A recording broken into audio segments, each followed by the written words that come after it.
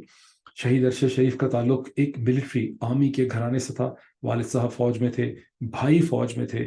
خود ارشد شریف پاکستان فوج کا ایک بہت بڑا سپورٹر تھا، فنیٹک سپورٹر تھا، والہانہ. اس کی اکثر وہ جو جیکٹ کے اندر اس کی جو ایک بلٹ پروف ویسٹ کے اندر اس کی جو ایک ویڈیو ہے، اس کو سب لوگ دیکھ چکے ہیں. کتنے بارڈرز پہ شہید ارشد شریف کا جانا، جہاں جہاں پاکستان کے سپاہی سولجرز فرنٹ پہ لڑ رہے تھے وہاں سے جا کے شہید ارشد شریف کا ان کے ساتھ کامنٹ کرنا. شہید ارشد شریف جو ہے وہ اتنی محبت کرتا تھا، وہ پیشنیٹلی اور سنسیئرلی بلیو کرتا تھا کہ پاکستان کی افواج پاکستان کی سلامتی کا ضامن ہے. اسی سینس آف بلیف میں، اسی رومانٹسزم کے اندر، اسی فنیٹسزم میں کئی دفعہ پاکستانی فوج کے جو کرٹک تھے یا اس کے دشمن تھے یا اپوننٹ تھے، کرٹک ہی کہیں گے ان کو، ان پہ شہید ارشد شریف نے بہت ہی سخت قسم کے کامنٹس کیے، بہت ہی سنگدلانہ قسم کے کامنٹ میں کہوں گا کہہ دیے، جو شہید ارشد شریف کو پروفیشنلی طور پہ نہیں کہنے چاہیے تھے. بٹ وہ ایک سچا تھا، آدمی تھا، اس کے اندر ایک بلیف تھا، اور یہی جو اس کا بلیف تھا in Pakistan's institutions، اسی وجہ سے جب جنرل باجوہ صاحب نے ایک بہت ہی منافقانہ طریقے سے پاکستان کے اندر رجیم چینج آپریشن کو ڈیزائن کیا، اور کوشش ان کی یہ تھی کہ کسی کو پتہ نہ چل سکے، تو شہید ارشد شریف غصے سے پاگل ہو گیا. ہی فیلٹ بیٹریڈ بیکاز جو کچھ اس کو آج تک، اور پھر کرپٹ لوگوں کو واپس لانے کی کوشش کی گئی، چونکہ اس کی گزشتہ کئی برس کی تمام تر جو جرنلزم تھی، تمام تر جو اس کا زور تھا، وہ پاکستان کے ریاست کے اداروں کے فیور میں تھا. ان پہ اندھا دھند ٹرسٹ بھی تھا، اور اس کے علاوہ کرپشن کے خلاف اس کی کیمپین تھی، اور کرپشن کے خلاف جو بہت زیادہ مواد تھا کرپٹ لوگوں کے خلاف، وہ اس کو انہی ریاستی اداروں کے لوگوں نے دیا ہوا تھا. شاید کسی اور کو اتنی انفارمیشن دی نہیں گئی تھی جتنی اس کو دی گئی تھی. تو اس کے اندر ایک تلاطم پیدا ہوا، اس کے اندر ایک سینس آف ریجیکشن تھی، اس کے اندر ایک سینس آف بیٹریل تھا، ایک غصہ تھا، جس میں اس نے باجوہ صاحب کا جو رجیم چینج آپریشن تھا اسے بے نقاب کرنے کا صحرا جو ہے اس کے اوپر آتا ہے. وہی سنگل مین آرمی جو رسپانسبل تھا، جس نے باجوہ صاحب کے رجیم چینج آپریشن کی ساری حقیقت کھول دی، جب اس نے ٹویٹر کے اوپر اور اپنے ویڈیوز کے ذریعے یہ کوشچن ریز کر دیا کہ وہ کون تھا جس نے یہ کیا، وہ کون تھا جس نے رات کی تاریکی میں عدالتیں کھلوائیں، وہ کون تھا جس نے یہ کیا، وہ کون تھا جس نے یہ کیا. یہ چیز اتنی تنگ لگی غالباً جنرل باجوہ صاحب کو کہ ان کے کسی حمایتی نے جوابی طور پر واٹس ایپ کے اوپر ایک اور سیریز لانچ کر دی کہ وہ میں تھا جس نے چین سے تعلقات پیدا کیے، وہ میں تھا جس نے IMF کا معاہدہ کروایا، وہ میں تھا جس نے ریپوٹک کا مسئلہ سالو کروایا، وہ میں تھا جس نے سعودی عرب کے ساتھ یہ کیا. یہ سب چیزیں ماضی کے دریچوں سے مجھے یاد آ رہی تھیں. بہرحال میں کہتا ہوں کہ شہید ارشد شریف بنیادی طور پر ایک رومانٹک کیریکٹر تھا جس کی ایک بڑی ہی مسٹیریس قسم کی اسمائل تھی. مجھے یاد ہے بہت برس پہلے کون سا سال تھا، 2012 13 14 میں سے کوئی سال تھا، جب میں ایک دفعہ F10 میں کہیں پہ شہید ارشد شریف کو کسی ریسٹورینٹ میں ملا، کسی جگہ پہ ملا، تو میں نے اس کو یہ کہا کہ تم ملتے ہی نہیں ہو، میں تمہیں اتنے میسیجز ڈالتا ہوں، فون ڈالتا ہوں، تمہارا جواب نہیں آتا. تو اس نے اسی طرح سے ایک اسمائل دے کے یہ کہا جو اس کی کیریکٹرسٹک اسمائل تھی کہ 3 شادیاں کی ہوئی ہوں، when you have 3 wives تو آپ کو وقت نہیں ملتا. تو جب اس نے یہ کہا اور اسمائل ساتھ دی تو میں نے یہی سمجھا کہ بکواس کر رہا ہے، مذاق اڑا رہا ہے سچویشن کا. میں نے بھی ایک کہکا مارا، اس نے بھی ایک کہکا مارا، بات ختم ہو گئی. میرے ذہن میں یہی رہا کہ اس نے ایک مذاق کیا ہے. پھر جب بہت سال پہلے خالد اس کی ڈیتھ کے اوپر جا کے مجھے یہ کنفرم ہوا کہ واقعی he had married 3 times in his life. In fact اس کے علاوہ بھی بڑے پیشنز مجھے اس کے پتہ چلے. He was a romantic at heart. محبتیں بہت لوگ کرتے ہیں لیکن شادیاں 49 ایئرس کا وہ ٹوٹل تھا جب اس کی ڈیتھ ہوئی، اس کی اسیسینیشن ہوئی. لیکن جولائی کے آخری ہفتے میں جب آخری دفعہ میری اس سے اسلام آباد کے اندر ARY کے اسٹوڈیوز میں، جو F7 میں ARY کا اسٹوڈیوز ہے، وہاں جب میری اس سے ملاقات ہوئی، ایک پروگرام میں بلایا، تو میں نے اس سے پھر یہی کمپلین کی کہ میں تمہیں میسیجز ڈالتا ہوں، فون کرتا ہوں، کال کرتا ہوں، تم نہ کال اٹھاتے ہو نہ تمہارے ٹیکسٹ میسیج کا جواب دیتے ہو. تو اس نے مجھے ایک برٹش واٹس ایپ کا نمبر دیا، اس کا نام بھی بڑا عجیب و غریب قسم کا تھا. وہ اس نے مجھے نمبر دیا اور ساتھ ہی اس نے مجھے اسی طرح سے بغیر کسی ایموشن کے اس نے مجھے کہا کہ they have decided to kill me، مجھے مار ڈالنے کا پلان ہے، مجھے بہت خطرہ ہے. اور یہ دیکھ کے اس نے پھر اسی طرح سے ایک اسمائل دی. جب اس نے یہ اسمائل بھی ساتھ دی تو مجھے سمجھ نہیں آ رہی تھی کہ سیریس بات کر رہا ہے یا نان سیریس بات کر رہا ہے، بٹ ہی لک سیریس. لیکن میں نے یہی سمجھا کہ پیرانوائڈ ہو گیا ہے، یہ اتنا جذباتی ہو چکا ہے، یہ اتنا آگے چلا گیا ہے اس لڑائی جھگڑے کے اندر کہ اس کے ذہن میں یہ بات چلی گئی ہے کہ کوئی اسے مار ڈالے گا. ایسا ہو نہیں سکتا. میرا خود اتنا ٹرسٹ تھا، میرا خود اتنا ایک وشواس تھا، اتنا اعتماد تھا کہ ایسی چیزیں نہیں ہو سکتی. اگر کوئی ایسی چیزیں پہلے ہوئی ہیں تو غلطیاں ہو گئی ہوں گی، جیسے سلیم شہزاد کے کیس میں، کبھی پھر اس کی ڈیٹیل سے اس کا ذکر کروں گا. I didn't believe him. پھر اسی واٹس ایپ کے نمبر کے اوپر میری اس سے بات ہوتی رہی، جب اس نے، جس کا میں نے ذکر بھی کیا ہے کہ اس نے مجھے بتایا کہ کیسے اسے دبئی سے نکلنے کا حکم دیا گیا. میں نے اس کے جب وہ کینیا میں تھا تو میں نے اس کو، یہ میری اس سے بات ہوئی، میں نے کہا تم نے جو ایک تصویر ڈالی ہے، چھوٹی سی ویڈیو ڈالی ہے جس میں ہاتھوں کی موومنٹ تھی، یہ لندن نہیں ہے. اس نے امپریشن بھی دینے کی کوشش کی تھی کہ وہ لندن میں. میں نے کہا یہ لندن نہیں ہے، میں تو لندن کی پوری فیلنگ سے واقف ہوں، یہ سین لندن کا نہیں ہے، تم کہاں ہو؟ تو اس پہ وہ ایک سیریسنس تھی، وہ چپ ہو گیا. کہنے لگا مجھے کہا گیا کہ میں اپنی لوکیشن تمہیں نہیں بتا سکتا. میں ٹھیک ہے، میں لندن میں نہیں ہوں، میں کہیں اور ہوں، لیکن میں تمہیں اپنی لوکیشن جو ہے وہ نہیں بتا سکتا. یہ مجھے بعد میں ظاہر ہے بعد میں پتا چلا کہ وہ کینیا میں تھا، مجھے اس وقت نہیں پتا تھا کہ وہ کہاں پہ. دسمبر 2022 میں شہید ارشد شریف کے قتل کے 5 ہفتے کے بعد میں نے ایک ڈیٹیلڈ ارشد کے ٹریبیوٹ میں نے ایک آرٹیکل، ایک ایسے لکھا تھا جس میں نے شہید ارشد شریف کو، میں اسکرین شیئرنگ کر کے آپ کو دکھانا چاہتا ہوں تاکہ آپ اس کو خود گوگل پہ ڈھونڈ سکیں اور اسے آپ ریسرچ کر کے پڑھ سکیں. اس میں نے شہید ارشد شریف کو ایک گریک ٹریجڈی، ایک گریک ہیرو سے، میں نے کہا تھا کہ شہید ارشد شریف پاکستان کا وہ ہیرو ہے جو پاکستان کو گریک ایرسٹوٹل کی جو گریک ٹریجڈی ہے اسے اس کی یاد دلاتا ہے. میں وہ اسکرین شیئرنگ آپ کو دکھاتا ہوں اور ایکسپلین کرتا ہوں کہ اس کا مطلب جو ہے وہ کیا تھا. یہ آپ دیکھ سکتے ہیں یہاں پہ اس کا عنوان ہے، اس آرٹیکل کا جو عنوان ہے وہ ہے Arshad Sharif hero that reminds of Aristotle's Greek tragedy. خاصا لمبا پیس ہے لیکن اس کو آپ پڑھیں، آپ اسے خاصا یوزفل پائیں گے. میں نے اس آرٹیکل کے اندر، اس ایسے کے اندر میں نے یہ ایکسپلین کرنے کی کوشش کی تھی کہ ارسطو نے، ایرسٹوٹل نے یہ تصور دیا تھا کہ ایک قوم کا، یہ بیسیکلی تھیٹر کے حوالے سے ہے، کہ ایک قوم کا ایک ہیرو ہوتا ہے جس میں قوم کے جذبات، احساسات، اس کی فیلنگز، میں اسٹاپ شیئرنگ کرتا ہوں، اس کی فیلنگ جو ہے اس کو ریفلیکٹ کرتا ہے، اس کو امباڈی کرتا ہے، جو اس کی امپاورمنٹ بن جاتا ہے، جو اس کی ایک فزیکل فارم بن جاتا ہے. اور اس ہیرو کے اندر کوئی ایسا ایسینشیل ٹریجک فلا ہوتا ہے. ایسا فلا نہیں ہوتا کہ لوگ اس کو برا سمجھیں، وہ کیریکٹر فلا نہیں ہوتا، لیکن کچھ ایسی اس میں ایک عجیب سی کمزوری ہوتی ہے، یا اس کو خوبی کہہ لیں، وہ خوبی بھی ہے، وہ کمزوری بھی ہے. وہ خوبی ہوتی ہے، وہ ایک ایسی اس کی ادا ہوتی ہے کہ لوگ اس کے عاشق ہو جاتے ہیں, اسے بہت پسند کرتے ہیں, اس کے فنیٹک بن جاتے ہیں, اس میں بلیو کرتے ہیں. اور اس کی خوبی کی جو کمزوری ہوتی ہے کہ لوگوں کو لگتا ہے کہ اس کے ساتھ کچھ ہو جائے گا, اس کے ساتھ ٹریجڈی ہو جائے گی, لوگ اس کی فیوچر کے لیے, اس کے مستقبل کے لیے گھبراتے ہیں, فکر مند رہتے ہیں. یہ اسینشیل کانسیپٹ ہے گریک ٹریجڈی کا, جو تھیٹریکل کانسیپٹ ہے. میں کہا شہید ارشد شریف کے اندر جو بولڈنس تھی, جو جرت تھی, جو اخلاقی جرت تھی, اس کے اندر جو ایک سینس آف آنیسٹی تھی, اس کے اندر جو سنسیریٹی تھی, وہی وہ آنیسٹی اور سنسیریٹی تھی جس سے فریفتہ ہوئے پاکستان کے لوگ, اور وہ ان کا ہیرو تھا. اور یہی وہ آنیسٹی تھی, یہی وہ اس کی دیانت تھی, یہی جو اس کی بولڈنس تھی, جس کی وجہ سے لوگ ڈرتے تھے, گھبراتے تھے کہ اسے کچھ ہو جائے گا. مجھے یاد ہے جب میں 92 نیوز میں تھا, میری چھوٹی سی ٹیم تھی, میرا ایک سینئر پروڈیوسر تھا, طاہر خان اس کا نام تھا. جو میں پروگرام کے لیے آتا تھا آدھا گھنٹہ پہلے, تو وہ سارے دن کی ریسرچ اس نے نکالی ہوتی تھی, جس میں ٹویٹس بھی جو امپورٹنٹ ہوتے تھے ان کے بھی اس نے پرنٹس میرے سامنے رکھتا تھا, پھر ہم ڈسکس کرتے تھے.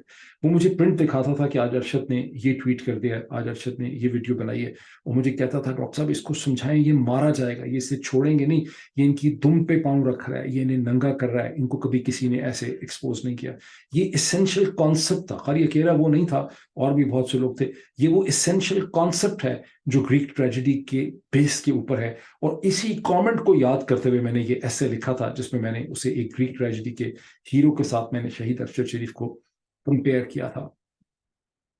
بہرحال میں اس کو اگر تھوڑا سا لپیٹ لوں, قتل میں اور موت میں بڑا فرق ہے. موت حادثاتی بھی ہوتی ہے, ایئرپلین کے کریش سے بھی موت ہو سکتی ہے, فلڈ سے بھی ہو سکتی ہے, ڈیزیز سے بھی ہو سکتی ہے. لیکن جب ایک آرگنائز طریقے سے ایک قتل ہوتا ہے اور لوگوں کو پتہ ہوتا ہے کہ قاتل کون ہے, اور جب اس چیز کا آپ انصاف اس پہ نہیں دے سکتے, تو معاشرہ جو ہے وہ زخمی ہو جاتا ہے. پاکستان کا معاشرہ آج شہید ارشد شریف کا جو کیس ہے, یہ اس کی بالکل ایک مینیفیسٹیشن ہے اس زخم کی, اور اس طرح کے اور درجنوں زخم کی. لیکن یہ ایک بہت بڑا زخم ہے, اور یہ زخم جس کا کوئی حل پاکستان کے ادارے نہ لگا سکے, یہ زخم سے خون رس رہا ہے, یہ پورے معاشرے کو ڈی اسٹیبلائز کر رہا ہے. میں بہت جلدی اس حوالے سے ایک ڈاکومنٹری بنانے کی کوشش کروں گا. Thank you.